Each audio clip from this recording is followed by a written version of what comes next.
سورۃ الاعراف قرآن مجید کی 7ویں سورت ہے۔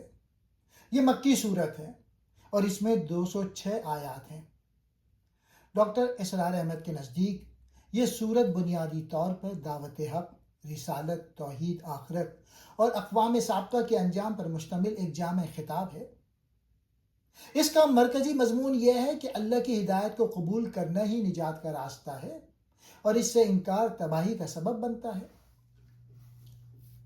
پہلا مرکزی مضمون، دعوت اور انداز۔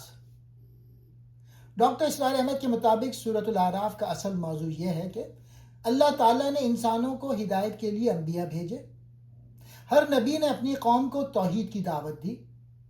جنہوں نے قبول کیا وہ کامیاب ہوئے اور جنہوں نے انکار کیا وہ عذاب کا شکار ہوئے۔ یہ سورت گویا مکہ کے مشرکین کے لیے ایک تنبیہ ہے کہ تم بھی انہی قوم کے راستے پر نہ چلو جنہیں پہلے ہلاک کیا گیا۔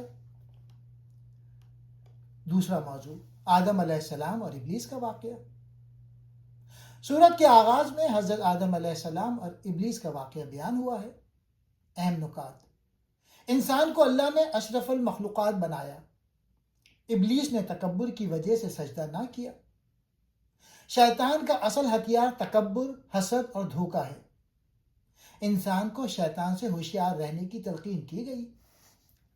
ڈاکٹر اسرار احمد اس واقعے کو انسان کی آزمائش اور شیطانی وسوسوں کی حقیقت کے طور پہ بیان کرتے ہیں۔ تیسرا، اقوام سابقہ کے واقعات۔ سورۃ الاعراف میں کئی انبیاء کے حالات تفصیل سے بیان ہوئے۔ حضرت نوح علیہ السلام، حضرت ہود، حضرت صالح، حضرت لوط، حضرت شعیب، حضرت موسیٰ۔ ہر قصے کا مرکزی پیغام توحید کی دعوت، قوم کا انکار، نبی کی استقامت، عذاب کا نزول۔ ڈاکٹر اسرار احمد کے مطابق یہ تکرار اس لیے ہے تاکہ مکے کے لوگ سمجھ جائیں کہ اللہ کا قانون ہمیشہ ایک جیسا رہا ہے۔ چوتھا، حضرت موسیٰ علیہ السلام اور فرعون کا واقعہ۔ حضرت موسیٰ علیہ السلام اور فرعون کا واقعہ سب سے زیادہ تفصیل سے بیان ہوا ہے۔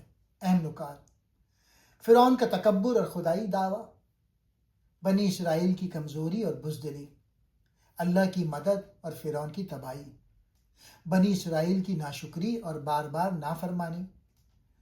ڈاکٹر اسرار فرماتے ہیں کہ یہ واقعہ امت محمدیہ کے لیے آئینہ ہے۔ اگر مسلمان بھی ناشکری کریں گے تو زوال آئے گا۔ پانچواں، سورت میں وہ عظیم آیت بھی ہے جس میں اللہ تعالیٰ نے فرمایا کہ کیا میں تمہارا رب نہیں ہوں؟ سب نے کہا کیوں نہیں؟ یہ انسانی فطرت میں موجود توحید کا ثبوت ہے۔ ڈاکٹر اسرار احمد کے مطابق یہ آیت ثابت کرتی ہے کہ اللہ کی معرفت انسان کی سرش میں رکھی گئی ہے۔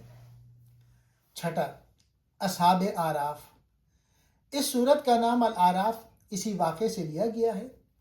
اعراف وہ بلند مقام ہے جہاں کچھ لوگ کھڑے ہوں گے جن کے نیک اور بد اعمال برابر ہوں گے۔